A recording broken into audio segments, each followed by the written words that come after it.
Bienvenue, bonjour et merci de prendre du plaisir à suivre l'actualité, à suivre Dimanche Politique sur Eden Télévision. Le monde est à l'épreuve, vous le savez, du coronavirus. La pandémie du Covid-19 définit désormais le menu de l'actualité au Bénin, en Afrique et dans le reste du monde. Et la mince part creuse laissée par le Covid-19 est bien occupée au Bénin par la Sénat et autres institutions impliquées dans la réussite des échéances du 17 mai prochain. Mais tous les partis en compétition pour les communales et municipales du 17 mai ne l'abordent pas avec la même sérénité. Démissions, fâcheries, bouderies et dissensions diverses secouent quelques partis. C'est bien le cas du parti FCBE, les Forces Cori pour un Bénin émergent, qui se trouve bien évidemment au bord de la dislocation, au bord de la rupture. Mais comment appréhender cette série de crises qui rongent le parti FCBE? La réponse, justement, avec notre invitée, Madame Christine Afia Gbedji. Elle est membre actif, justement, du parti FCBE, ancienne ministre du président Boni Yayi. Elle est ancienne ministre de l'eau du docteur Boni Yayi. Elle a bien accepté faire cet exercice avec nous. C'est parti dans pour 52 minutes. Bonjour, Madame la ministre. Bonjour, Monsieur Davo. Tout le plaisir est à moi. Je remercie franchement tout le personnel de Eden TV pour m'accueillir ce matin sur ce plateau. Ah oui. Alors, merci et bonjour à tout le monde. Coucou à tout le personnel de Eden TV. Bonjour à tous les militants et militantes du parti FCBE et à toute la population du Bénin. Et comme on le dit communément, il y a belle lurette. Oui, il y a vraiment belle lurette, mais je suis là. La toute première partie de cette émission est consacrée à notre rubrique découverte. Dans cette rubrique, justement, nous essayons de connaître davantage l'invité. Oui, on a connu la ministre, l'ancienne ministre, on a connu l'ancienne militante active des FCBE. Mais comment en est-elle arrivée là? Qui est Madame Gbedji? Oui, qui est Madame Gbedji, Christine, épouse Viaho? Cette dame a commencé sa tendre enfance à Soponta, dans la commune de Glazoué. D'accord. Donc, j'ai fait mes cours primaires à Soponta, sanctionnés par le CEP à l'époque. Et j'ai fait mes études... C'est faible à l'époque, non? Ou bien c'était déjà... Non, non, moi j'ai fait le CEP. CEPE, voilà, et non, le CEP. Le CEP, certificat, bon, bref. Études primaires et élémentaires. Primaire élémentaire, voilà. C'est ce diplôme que j'ai, parce qu'on parle bien de 1960. C'est oui. Juste aux indépendances. Wow. Donc, après ça, j'ai fait le premier cycle à Savalo. Le second cycle aussi, une partie à Savalo, une partie à Porto-Novo, sanctionné par le bac, le BPC, le bac. Et j'ai fait l'université d'Abomey-Calavi. Alors, quand en 80, lorsque nous avions fini notre mission patriotique, le service patriotique militaire, je faisais partie de la deuxième promotion des bacheliers. Alors, à l'époque, on avait supprimé les sciences économiques à l'université d'Abomey-Calavi. Que pourrais-je faire à part ces sciences économiques que j'adorais? Bon, rapidement, on a été, parce qu'il fallait s'inscrire quelque part à l'université. Je m'étais inscrite en CBG, chimie, biologie, géologie. Mais je vous jure, c'est de la magie noire. Quand tu rentres, c'est chimie minérale, chimie organique, chimie générale. Et franchement, je ne maîtrisais rien du tout. Et je me demandais, où est-ce que je vais avec ça là? Alors rapidement, je crois 3 mois après, on a réouvert les sciences économiques. Et paf, j'ai dû courir pour aller m'inscrire aux sciences économiques, sanctionné par la licence en finance et fiscalité à l'époque et la maîtrise ensuite. Et j'ai fait aussi des études post-universitaires où j'ai été au COFEB pour la formation en études bancaires au COFEB, sanctionné par le diplôme d'administrateur des banques et institutions financières. Ah oui. Donc, en termes d'académie, voilà un peu ce que mon parcours académique pour pouvoir obtenir les différents diplômes jusque-là. Alors, on finissait, vous savez, à l'époque, on répartissait systématiquement les étudiants sortis des universités. Oui. Et en 86, c'était la dernière promotion. Paix à son âme, feu Nathanaël Messan, qui était le ministre des Affaires sociales, MTAS d'alors, et qui devait procéder à cette répartition. Le président Kérékou étant assis, nous étions tous là lors de cette répartition, où d'abord on m'a réparti. Mais avant, j'avais déjà, avec ma licence, commencé par travailler au ministère des Finances, à la DAFA d'alors. Et on m'a réparti au ministère de l'Intérieur.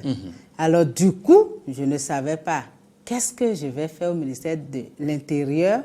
Et j'ai demandé à ce qu'on me remette à disposition du ministère des Finances, puisque je travaillais déjà. Cela a été fait? Avec un peu de difficulté, mais ça a été fait et je me suis retournée dans mon ministère d'origine où j'ai commencé ma carrière professionnelle. Alors, vous savez... cette expérience de la vie professionnelle. Mais cette expérience, c'est ça que je voudrais vous dire, parce que la première réelle expérience que j'ai entamée, comme quoi le destin de chacun se réalise, je reviens de l'université, je commence par travailler, on me confie le dossier disciplinaire du ministère. Wow. Et vous savez, à l'époque, les financiers, c'est-à-dire les gens du Trésor, les gens des impôts, ils se font des guerres terribles où il y avait des tueries à l'époque. Et on m'a confié un dossier où il n'y avait que des incantations. Tu t'imagines, mon fils, il n'y avait que des incantations, orgueil de Chine qui s'ajoutent à ceci. J'ai dit, mon de Dieu, quelle carrière j'ai commencé là. Et un jour, un méchant est arrivé, c'est à lui le dossier, il voulait savoir qui traitait au fait de son dossier. Alors mon chef service, dans l'autre angle, me faisait les yeux. Il ne faut pas qu'il sache, mais bon, moi, j'ai dit, vous voulez ça, pourquoi c'est moi qui traite. Wow. Alors il m'a regardé, il m'a remis encore des incantations. J'ai dit, vous n'avez rien à faire là. Hein? Avec des incantations, je lui ai pris la feuille. Et quand il est parti, mon chef service dit, mais on te faisait les yeux. J'ai dit, laissez-le, il va mourir, je serai là. Bref, et ensuite là, Gongo, Kingo, madame me dit, membre de la commission ad hoc de répression disciplinaire. Je dis, waouh, là, j'ai commencé une belle carrière. Ah oui? C'est comme ça que j'ai commencé. Ça ne vous a pas ému?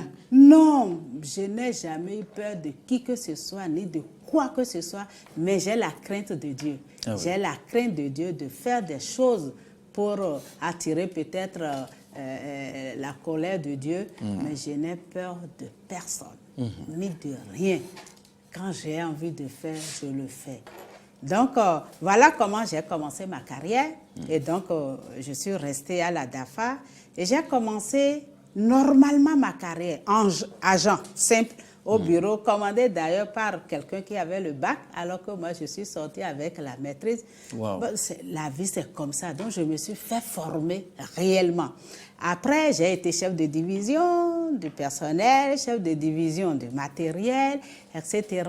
On m'a affecté ensuite au contrôle financier. C'est non sans peine, mais une belle ascension professionnelle. Mais c'est une très belle ascension parce que j'ai commencé par être agent simple au sorti de l'université pour devenir directeur, etc., etc. Donc, disons que j'ai suivi ma carrière professionnelle d'agent, chef de division, chef de service, directrice adjointe, directrice complète. Et ensuite, j'ai été à l'échiquier international où j'ai été la trésorière générale de l'OCCGE. L'exercice était au Burkina Faso. D'accord. Quand je prenais le coffre, n'est-ce pas, de l'OCCGE, on vous y était êtes installé à moins 12 millions de découverts pour ne payer que les salaires. J'ai dit, mon de Dieu, sérieux, pourquoi tu m'envoies toujours pour aller réparer les choses brisées? Il m'a donné une main d'or, c'est vrai. Mais à 45 jours de ma prise de fonction, j'ai déjà recouvré 258 millions déjà dans cette caisse que j'ai prise à moins 12 millions de découvertes. Et ça a commencé de 72% la première année, j'ai atteint les 99% la 5e année, ce qui m'a valu d'ailleurs les félicitations du conseil d'administration de l'OCCGE. Ah oui. Et donc, un peu mon parcours, parce qu'entre-temps, en étant au contrôle financier, j'ai été le contrôleur financier de l'Assemblée nationale. Et je me rappelle les coups de pied avec Dassundo, Gédéon, qui était le premier questeur de l'Assemblée nationale. Et c'était sous le président Ngwedi, et qui me disait, non, madame, vous êtes comme une balise. Et nous, on va exécuter la dépense et attendre le troisième pouvoir pour nous départager. Mais je dis, mais qu'à cela ne tienne, parce que je ne compte pas être rappelé 10 ans après avoir passé à l'Assemblée pour venir répondre de ce que je ne connais pas. Donc, vous voyez, donc ça a été une belle expérience, sans compter qu'à l'intérieur, là, parce que vous étiez à l'époque, j'étais une très belle fille, où tout le monde en voulait dans les établissements. J'ai bien échappé. Ah oui. À cause de moi, la conduite à l'époque a été multipliée par 2. On m'a donné 0, coefficient 2. J'ai eu 12,80 de moyenne et on m'a renvoyé de l'établissement. Alors que je n'ai rien fait de mal. Et pourquoi alors? Oui, parce que je travaillais très bien. Puisque, quelqu'un dit bien. Mais pourquoi toi, tu ne sais pas dire bonsoir? D'entrer dans l'économie de l'anecdote. Voilà, donc, pour dire à mes filles, à mes enfants, filles aujourd'hui, qu'il faut se battre. Il faut vraiment se battre parce que très si important. On se donne aux professeurs pour avancer, ça ne vous amène nulle part. Mais curieusement, et pendant les vacances de 1972, bien comme, je ne dirais pas la Vierge Marie, j'ai écopé effectivement d'une grossesse. Mon aîné aujourd'hui, il a 47 ans. Et puis je n'ai que des garçons. Et l'avenir d'une fille était hypothéqué. Parce que dès que tu as une grossesse, tu es voué à l'échec, c'est dans le marché, dans les champs. Mais c'est après avoir fait ce garçon-là, Aniki, que j'ai repris les études. Et ce n'est qu'après ça, d'ailleurs, que j'ai eu le BPC, le bac, et j'ai enchaîné. Donc, c'est pour dire que les problèmes des filles, je le sais, surtout les filles qui sont jolies, ils sont convoitisés par les professeurs. Mais ne donnez jamais l'occasion, sinon vous serez là pendant que eux, les enfants vont évoluer. Une formidable leçon. Vous venez là d'attester, de confirmer au fait l'objectif de cette première rubrique. C'est cela l'objectif, c'est d'en apprendre davantage, de la carrière, du parcours des aînés. Ah oui. Oui, ça a été un parcours de combattant, mais que j'ai pu réussir parce que je suis là aujourd'hui. J'ai terminé les études, j'ai eu en tout cas tous les diplômes et je suis là. Et normalement, Mme Bédi, après une carrière aussi fournie, on devrait quand même être fatigué, vouloir se reposer, ne plus rien faire. Mais comment vous en êtes arrivé à vous retrouver encore en politique? Mais le repos n'existe pas. Le repos existe dans la tombe. Parce que tant qu'il y a à faire et tant que tu en as la capacité, il faut toujours travailler. Il faut toujours apprendre aux autres comment vivre sa vie avec tous les bagages que nous avons. Il faut savoir les partager. Et le bon Dieu l'a dit, ce que tu sais et que tu ne le partages pas avec les autres, c'est un péché. Et en tant que bonne chrétienne, je pense que j'ai le devoir de partager ce que je sais avec les autres, si tant est qu'ils envient un peu ma carrière, je veux les partager avec eux et demander à tout un chacun que la vie est un combat. Et aussi, il faut juste savoir tourner rapidement les pailles si vous voulez avancer et opter pour le développement. Et c'est ce que j'essaie de faire. On va poursuivre ce grand moment de télévision avec Madame Christine Gbedji. Comment vous êtes arrivé à faire la rencontre du docteur Boni Yayi, qui a servi d'intermédiaire? Quelle est l'occasion? Qu'est-ce qui a marqué votre déclic? Les débuts dans ce parti FCBE? Ben, avant ça, je voudrais vous dire, rencontrer le docteur Thomas Boni Yayi, je ne l'ai pas rencontré comme ça. Puisque, vous savez, j'avais fait le COUFEB. Et quand j'étais au COUFEB, il était l'assistant du professeur, celui qui était resté à la cellule macroéconomique, à la présidence avec le général Mathieu Kérékou, Yacouba Fassassi. Donc, qui nous donnait des cours monétaires, et pendant que lui n'est pas là, lui venait nous entretenir sur ces cours-là. Donc, je l'avais connu comme ça depuis le COUFEB. Bon, j'avais tenté quand même, mille et une fois, de m'intéresser là où il travaillait, etc., pour aussi travailler à la BOAD, etc. Bon, je n'ai pas pu. Bref, mais quand j'étais le trésorier de l'OCCG au Burkina Faso, on se rencontrait souvent dans les avions et on échangeait.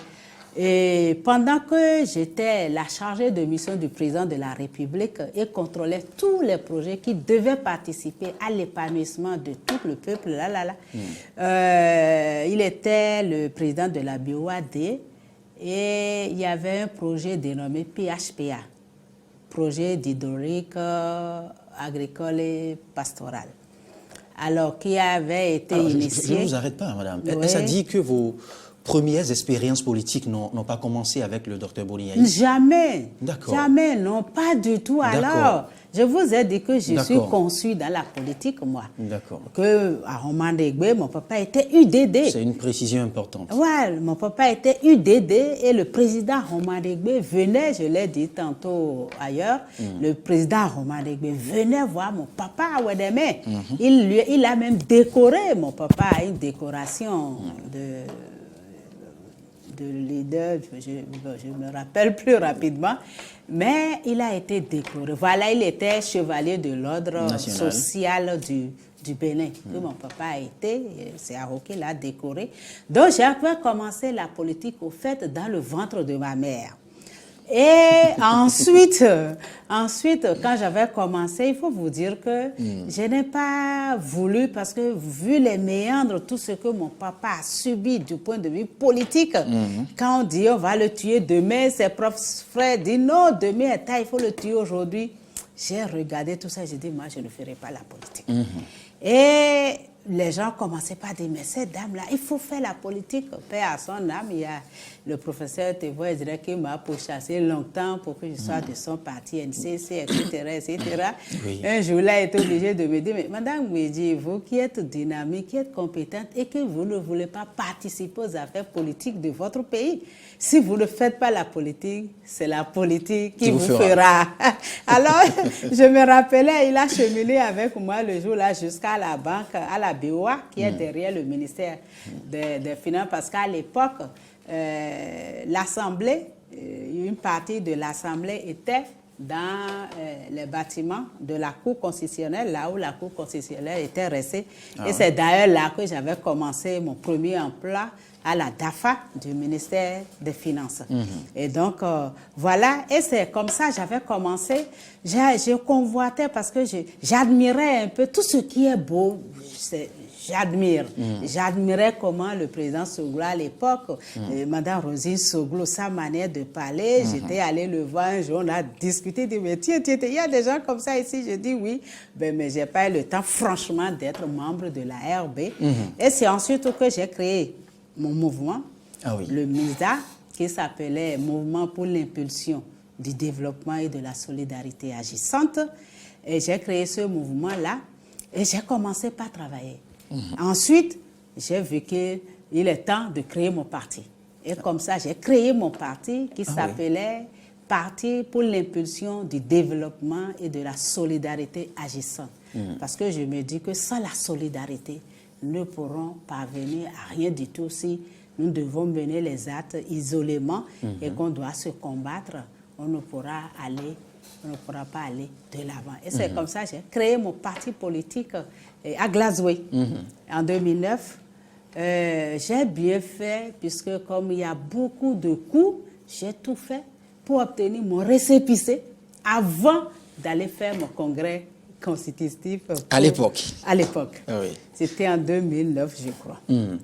Et vos débuts dans le parti FCBE? Non, mes débuts dans le parti FCBE, oui, puisque à l'époque, il fallait faire une alliance. Une alliance, donc mon parti a fait alliance avec la FCBE, etc. Et nous avons commencé par travailler. Les coups étaient partis depuis là. Moi, j'ai été trop maltraitée dans la FCBE. Ah oui? Ah oui, ah oui. Celle-là, elle est trop intelligente, ne lui laissons pas le temps des mensonges, etc. Ne lui donnez pas les moyens. Parce que si tu n'as pas les moyens, il faut dire la vérité. Tu ne peux pas faire la politique parce que je ne sais pas comment on est arrivé aujourd'hui à ce que sans argent, on ne peut pas faire la campagne. Ces petits coups, on va y arriver tout à l'heure. Ces petits coups sont propres à tout creuset social, à tout ensemble humain. Oui, oui, c'est inhérent à tous les partis politiques, mais logiquement, quand on a des idées, parce que la politique aussi, c'est des débats d'idées. Ah oui. Et ceux qui savent convaincre l'emportent. Donc, mais chez nous, quand on voit que dans les débats d'idées, tu dépasses les gens, on commence par faire des coups bas. C'est pourquoi nous, les femmes, nous devons vraiment nous chausser de grosses bottes pour ne pas glisser sur les pots de banane et porter de grandes carapaces pour recevoir tous les coups qu'on est en train de nous donner et ne pas nous casser la couleur. Les femmes vous entendent, mais je dois vous dire que ces coups bas et ces pots de banane ne sont pas glissés qu'aux femmes. Non, mais c'est le jeu politique et c'est à tout le monde d'ailleurs que je parle, mais je dis aux femmes particulièrement pour qu'elles ne se laissent pas faire. Elles vous ont entendu. On va ouvrir maintenant la deuxième rubrique. D'accord. Et quelques minutes après, on va accueillir Corneille Aïssé pour les 12 minutes que vous allez apprécier, rassurez-vous. Alors, on va apprécier maintenant l'actualité socio-politique au Bénin. Et l'actualité, celle des FCBE, bien sûr. Je ne vous apprends rien, Madame Bédi. De nos jours, nous assistons à deux ailes, à deux manches des FCBE. Avant de commencer, à quelle aile appartenez-vous? Moi, j'appartiens à l'aile qui a le récépissé. L'aile qui a le récépissé, j'appartiens à cette aile-là. L'aile officielle, alors. L'aile Hunkwe, comme tout le monde aime le dire, l'aile qui a le récépissé, c'est l'aile Hunkwe. Et moi, j'aime travailler avec du concret. Parce que lorsque vous êtes un parti politique, votre existence est due à l'obtention d'un récépissé qui vous donne quitus pour parler en termes politiques, étant entendu que c'est les partis politiques qui animent la vie politique. On était outillés alors pour parler de la vie politique. Donc je suis avec cette aile-là, Monsieur Davor. Pourquoi avez-vous choisi l'aile, je dirais, entre griffes, la plus ébranlée, entre griffes plus ou moins agonisante, la plus en crise? Je ne le vois pas comme ça. L'avenir nous donnera raison puisque nous sommes tous là dans la bataille. Comme je l'ai déjà dit, lorsque vous n'existez pas, vous ne pouvez pas agir. Il faut exister avant d'agir. Et cette existence, c'est la délivrance du récépissé qui nous donne droit à l'existence. Et à partir de ce moment, vous pouvez agir. Et c'est ce que nous sommes en train de faire en ce moment-là. La crise, bon, malheureusement, les gens l'ont poussé où on en était aujourd'hui. Mais je voudrais juste dire que ce début de crise, je crois que notre président d'honneur n'a pas été un juge impartial. Vous le pensez? J'ai vécu ça. Ce n'est pas que je le pense, parce que j'ai été là, j'ai été à toutes les réunions, à toutes les rencontres de réconciliation, j'étais au cœur de ces débats. Et c'est pourquoi je dis que, bon, il n'a pas été un juge impartial. Sinon, je crois qu'on aurait pu vivre cette situation autrement. Autrement, en ce sens que le parti FCB est créé par le président Yahi Boni. Qu'on le veuille ou non, il nous a poussé, il nous a amené à la création de ce parti et il en est jusqu'à aujourd'hui, d'ailleurs, je parle de président d'honneur. Et alors, vous savez, quand pas jusqu'aujourd'hui. Pas jusqu'à aujourd'hui, il est le président d'honneur. Je vous laisse poursuivre. On va y arriver. Je le dis, Vous me direz comment. Il est le président d'honneur du parti Force Kori pour un Bénin émergent. Parce que vous n'avez pas peut-être accusé réception de sa démission. Non, rien de tout ça là.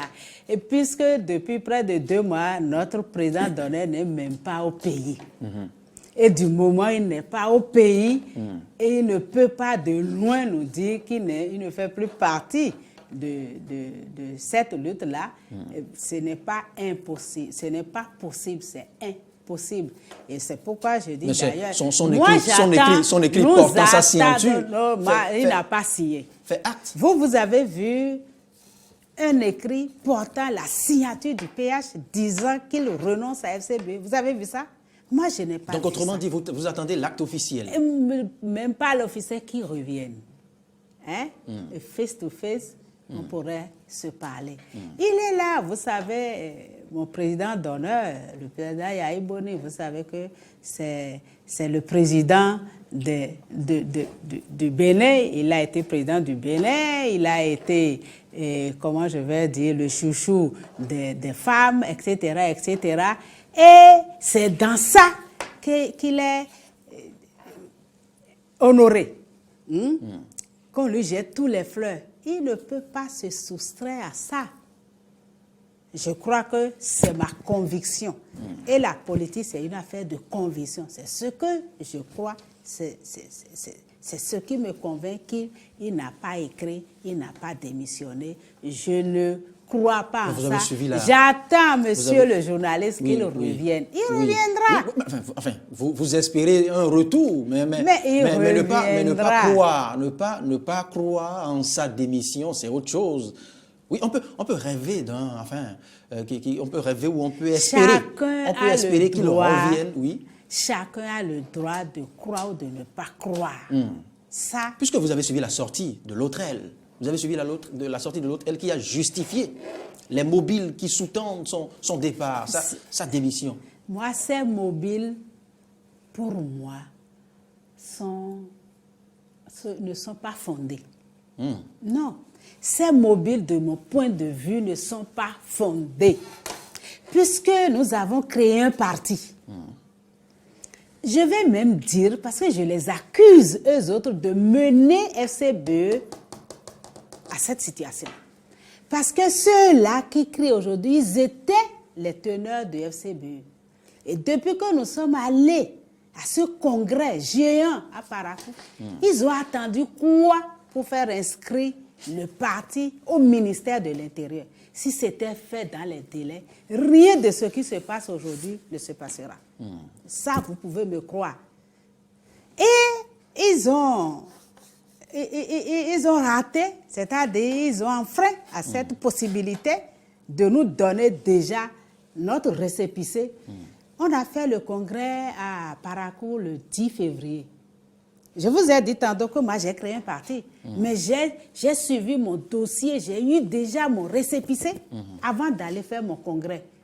Il devait faire autrement parce que nous sachons que les jeux ont changé. Mais le suivi de ce dossier devrait se faire de manière officielle par des instances de manière officielle reconnues du parti. Oui, il y a un secrétariat administratif, et non de manière insidieuse. Non, ce que je dis, il y a un... Attends, nous avons les instances du parti, il y a le secrétariat administratif qui s'occupe de tout ce qui est relatif à l'administration du parti. Et dès qu'on finit un congrès, ce qui devait les préoccuper, c'est de vite enregistrer ce parti-là avant que les choses ne commencent comme ce que nous avons vécu. Vous l'avez vécu avec... Ils ont failli à leur rôle. Et c'est maintenant que nous, on a vu que à l'allure où vont les choses, il faut quand même donner la possibilité à FCB, qui est le plus grand parti de l'opposition, en tout cas actuellement dans notre pays, de lui donner la chance de pouvoir participer aux activités politiques de son pays, de pouvoir réagir face à certaines situations.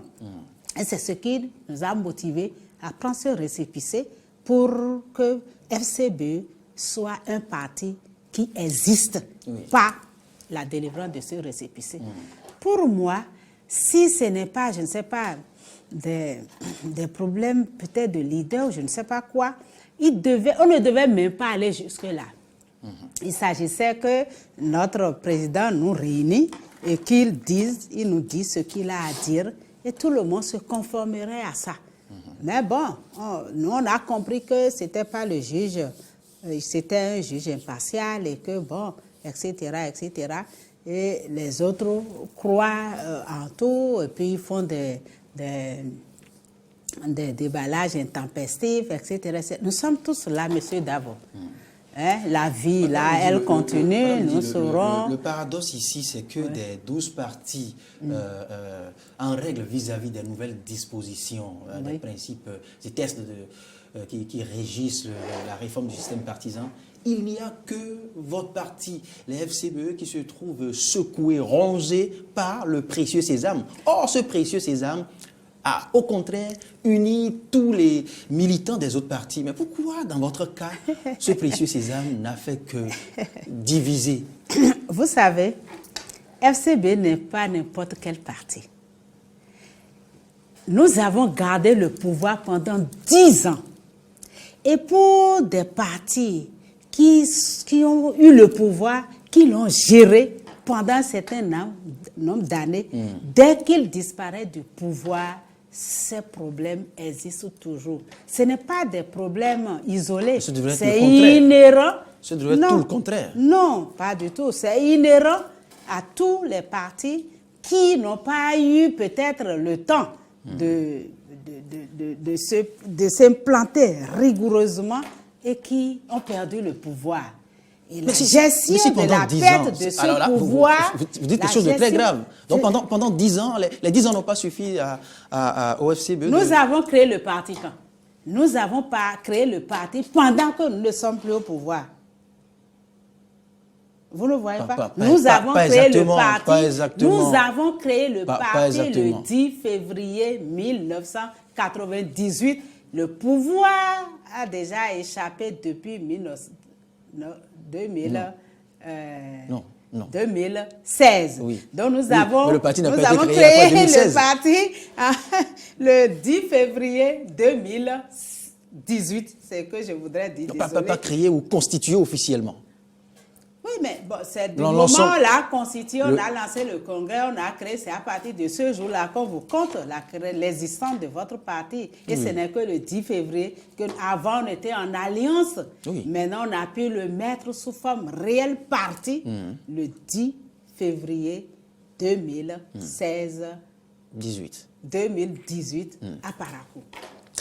Madame Bédi, on va accueillir Corneille Aïssé pour lui permettre vous permettre d'apprécier ces 12 minutes, je dirais. Et après ces 12 minutes, maintenant, on va s'intéresser à autre pan de l'actualité. La gestion de la pandémie et la pandémie de Covid-19 et les municipales de 2020. Les 12 minutes, maintenant. Corneille Aïssé, venez vous installer à la position de votre choix. J'ai une seule position là. Prends ma position.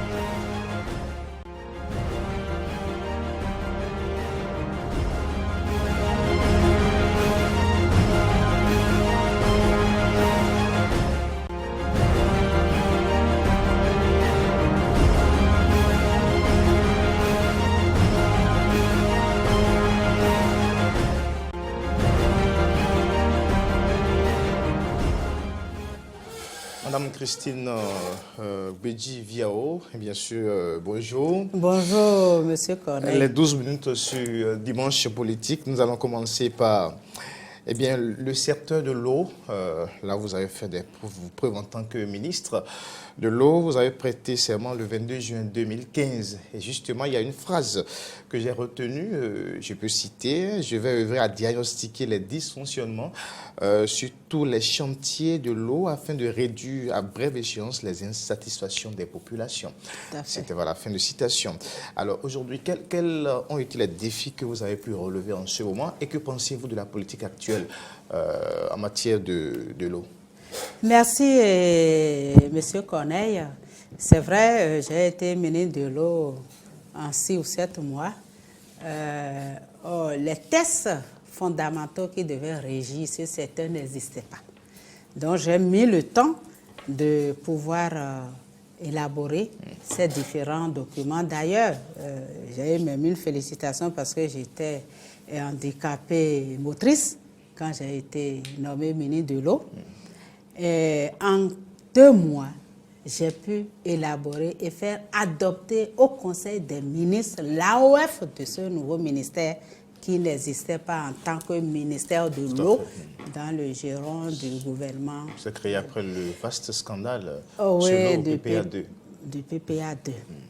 Et donc, après ça, il fallait mettre en place les tests fondamentaux avant de pouvoir, vous savez, si ce n'était pas un dynamisme hors pair, en 2 mois, enfin, de l'histoire de tout le Bénin, je n'ai pas vu encore un ministre nouvellement arrivé qui s'occupe de l'AOF de son ministère et qui puisse le faire valider au Conseil des ministres 2 mois après sa nomination. Et donc, ceci étant, nous avons maintenant la possibilité de pouvoir regarder un peu le secteur de l'eau. Et nous avons mis en place toutes les stratégies, nous avons fait appel aux différentes structures internationales et autres là pour nous aider, n'est-ce pas, à pouvoir la maîtrise un peu de l'eau, puisque nous sommes au 3e millénaire, il était imaginable qu'on puisse toujours souffrir d'eau, surtout, même à Cotonou ici, il y a des gens qui boivent l'eau de bas-fond. Je ne dis pas quelque chose pour le dire. J'ai visité à Glar-Razonto des zones où c'est l'eau des bas-fonds qui prennent, ils mettent de la laine et ils boivent. Donc face à tout ça, bon, juste 4 ou 3 mois qui restaient, je m'étais impliquée pour essayer de donner de l'eau à tout le Bénin. En tout cas, il y a eu quelques programmes où nous avons fourniture intégrale, vous voulez dire qu'il y avait une fourniture intégrale? Non, pas du tout. Je n'ose même pas le dire, mais il y a quand même une fourniture d'eau un peu partout, dans toutes les circonscriptions électorales. Je ne dirais pas, c'est trop dire que de dire que j'ai donné de l'eau à toutes les 77 communes, mais de manière éparse, il y avait eu des forages un peu partout, et même des AEV. Les AEV de Glazoué, de Dassa, par exemple, c'est quand j'étais là que j'ai pris ce dossier à bras le corps et qu'aujourd'hui, on parle des AEV de Dassa et de Glazoué. Bon, après que je sois partie, il y a une agence, j'y ai aussi contribué parce que tel que les ministères fonctionnaient, je me suis dit que mettre toujours l'eau sous l'emprise d'un ministère n'est pas rentable. Et j'avais aussi suggéré qu'on isole la structure d'eau du ministère et qu'on lui donne une autre dimension pour pouvoir distribuer l'eau à toute la population en un temps record. Je pense que cette agence a été créée et ils sont à pied d'œuvre. J'avoue que j'ai suivi rapidement une émission du gouvernement, ce qu'ils sont en train de faire actuellement. J'ai écouté rapidement un soir le ministre de l'eau et ses grands techniques. J'ai compris qu'il y a effectivement un travail qui est en train d'être fait dans le pays par rapport à l'eau, mais il reste beaucoup à faire parce qu'il faut que logiquement... Ce qui est fait en 4 ans aujourd'hui par rapport aux défis, est-ce que vous pensez que c'est une avancée? Puisque je n'ai pas parcouru le Bénin moi-même pour apprécier, comme je vous le dis, je n'ai pas parlé des choses où je n'ai pas vu. Parce que pour en parler, il faut que je vois Hein? Il faut que je le vive pour pouvoir en parler. J'ai vu à la télé quelque chose qui est en train d'être fait dans le domaine. Et ça s'arrête là. Et je pense que tant qu'il y a à faire, tant qu'il reste à faire, les gens vont poursuivre de donner l'eau à la population afin que au 3e millénaire, je pense que avant la fin de 2020 et qu'on parle d'un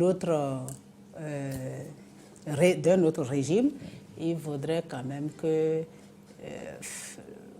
la distribution de l'eau soit intégrale et totale au Bénin. D'accord, on revient sur le terrain politique. Cette décision de la Cour africaine de justice qui ordonne la suspension des municipales au Bénin. Votre appréciation? Bon, la Cour africaine a déjà donné une décision ici. Je ne sais pas ce qui a été réservé à ça. Et c'est tombé comme une poudre depuis, je crois, 2 ou 3 jours que la Cour africaine a demandé à ce qu'on sursoit aux élections communales qui a été régie par notre Constitution. Et les députés ont voté et ils ont mis tout en œuvre, la date étant fixée réglementairement. Quelques 5 minutes sur les 12 minutes. Réglementairement, il est impossible qu'on remette ceci en cause parce que ça engendra encore beaucoup d'autres problèmes. Parce que le calendrier électoral... Ça va pousser le calendrier électoral et tous les fonds qui ont été déjà injectés. Ça fera une perte énorme à l'État. Et l'État est souverain. C'est-à-dire de ce genre de décision sur ces sensibilités.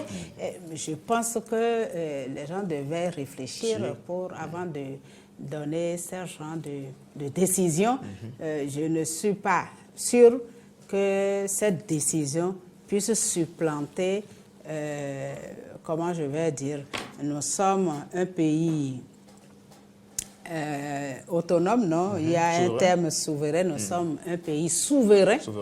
Et il est impossible qu'une telle décision vienne annihiler tous les actes qui sont déjà posés dans ce domaine. Et nous sommes à aujourd'hui, nous sommes quelle date on est même là? Nous sommes le 18 aujourd'hui. Le 19 déjà.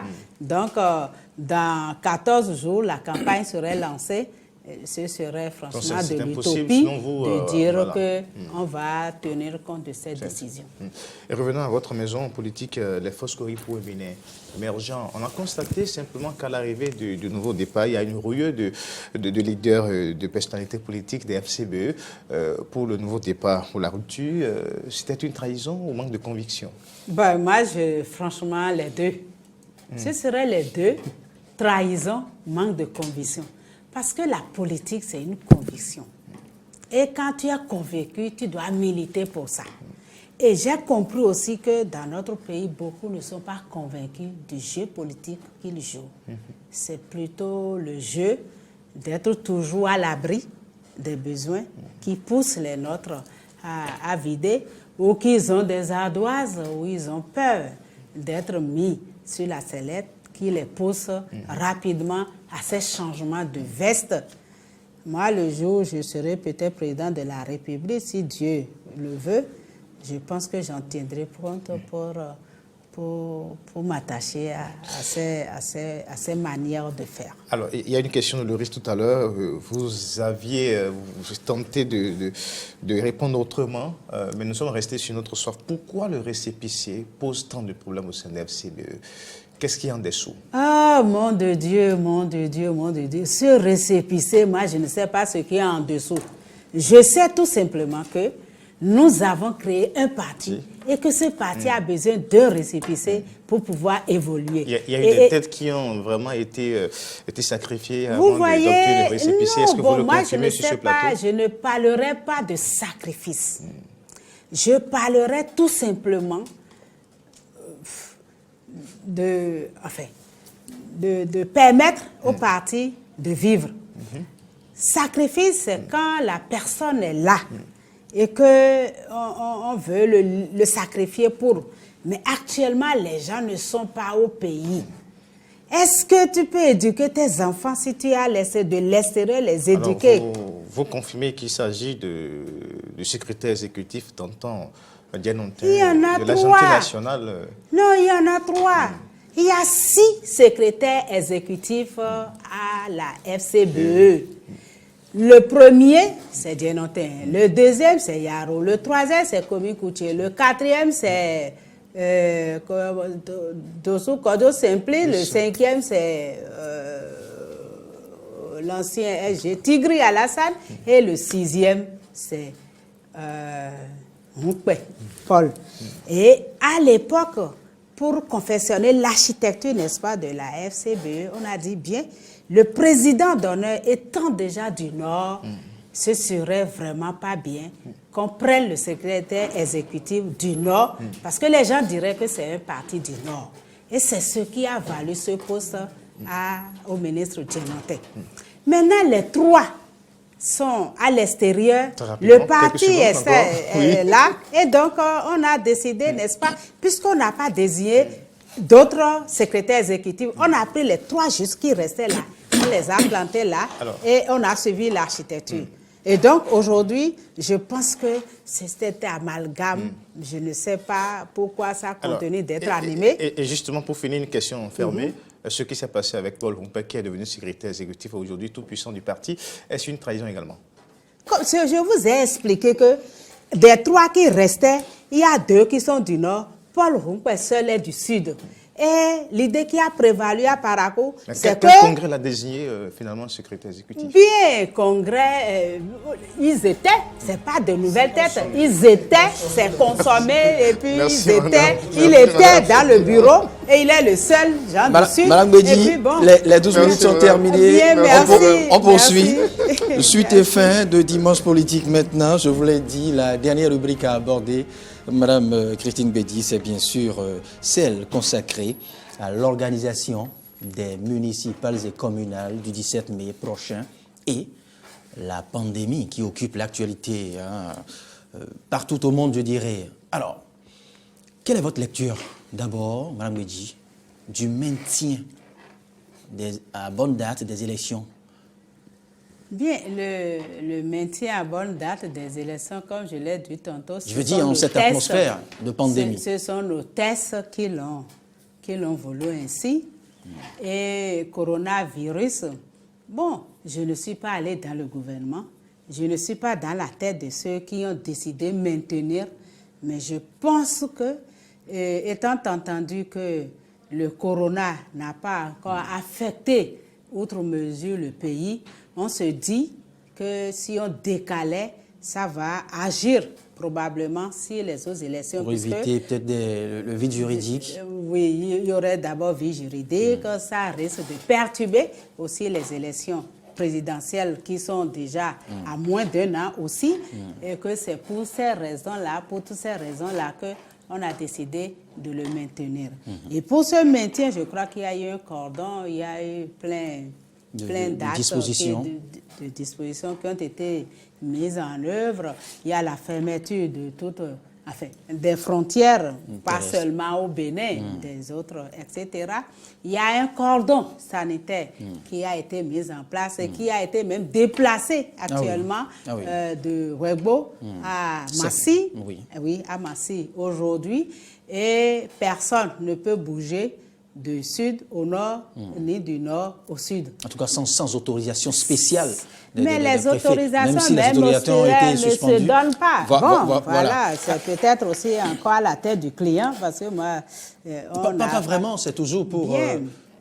c'est pour notre santé. Moi, je dis, c'est relatif à notre santé. Et nous avons intérêt à vivre pour lutter. Parce que si nous ne sommes pas en vie, nous ne pourrons pas lutter.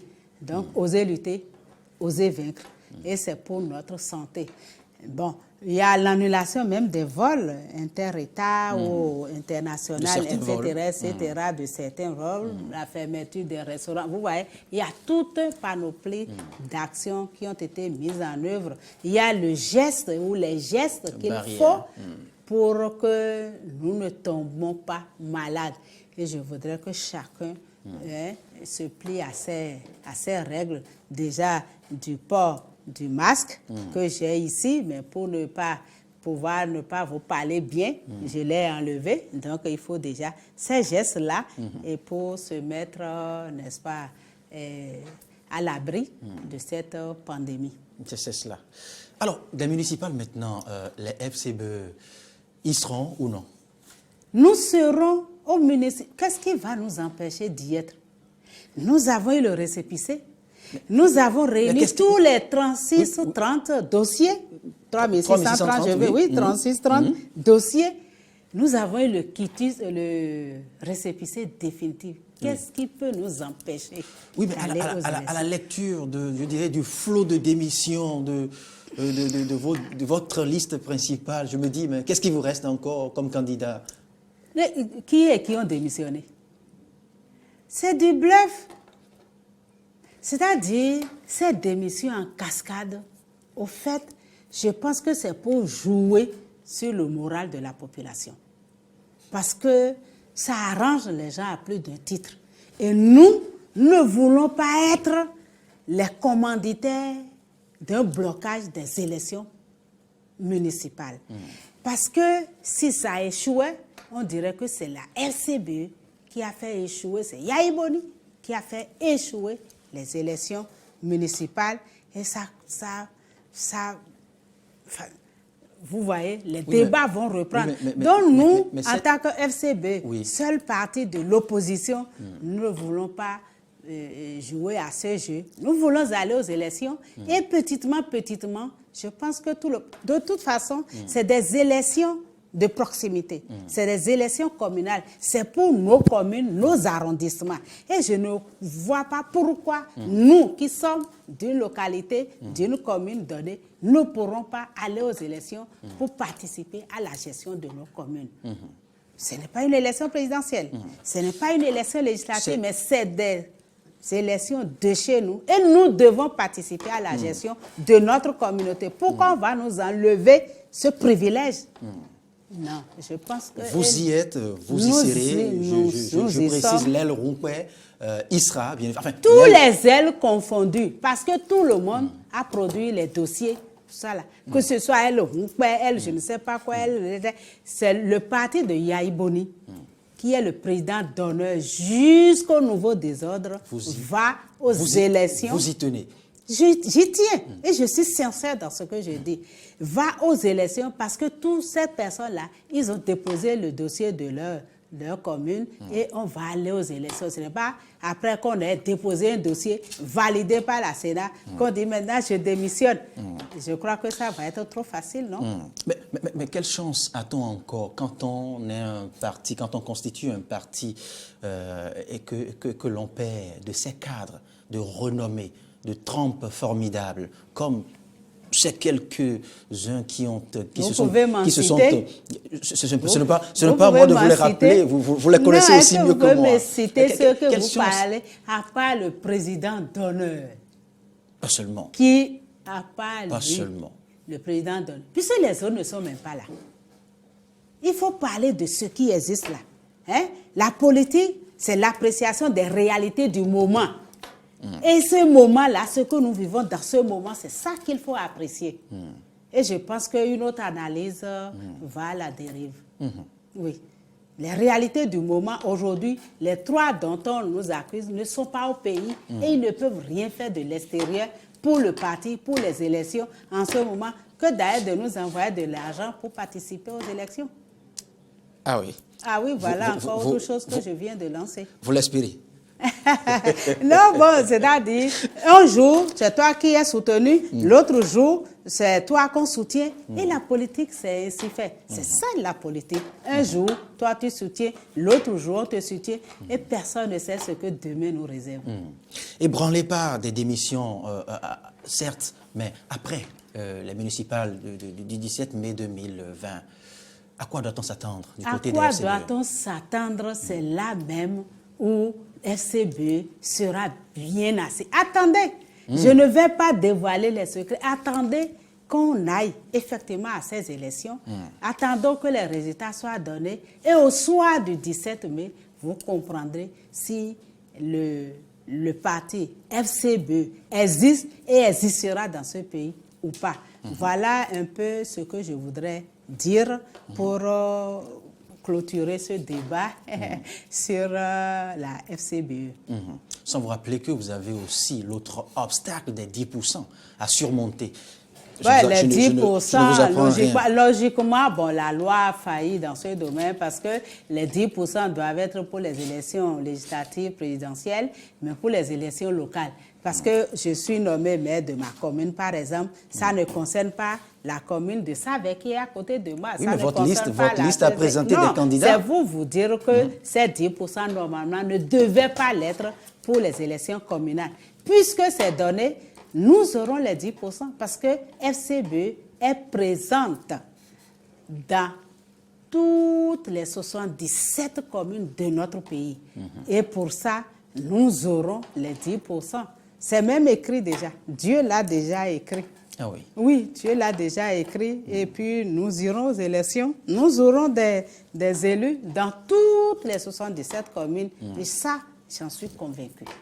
Nous allons y venir au soir du 17 mai 2020, peut-être au cours d'une autre édition de Dimanche Politique qui recevra, ou bien au cours d'une autre analyse face à face ou autre, pour confronter Mme Christine Bédi sur la question des 10%, puisqu'elle a dit, puisqu'elle l'a dit à titre prémonitoire que c'est écrit.